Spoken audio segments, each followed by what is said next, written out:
Welcome back, everybody. Today I'm going to teach you how to insert a file into OneNote. This is a great way to keep all your important documents, PDFs, or any other files organized right alongside your notes, making everything easily accessible in one place. Let's dive in and see how simple this process really is. Start by opening your Microsoft OneNote app and load into your notebook. This is the workspace where you'll be adding your file, so make sure you're in the right notebook where you want this document to be stored. Once you've got your notebook open, you're ready to begin the insertion process.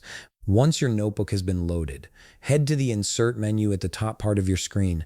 This is where all the magic happens when it comes to adding different types of content to your OneNote pages. The Insert menu houses various options for embedding different elements, and for our purpose today, we'll be focusing on file attachments. From the Insert menu, simply click on the paperclip icon, which is the file attachment option. This icon is your gateway to bringing external files into your OneNote environment.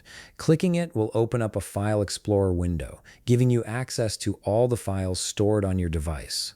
In the File Explorer, locate the file you wish to insert onto your OneNote page from your directory. Browse through your folders until you find the exact document you need. This could be a PDF, a Word document, an Excel spreadsheet, or any other file type you want to keep with your notes.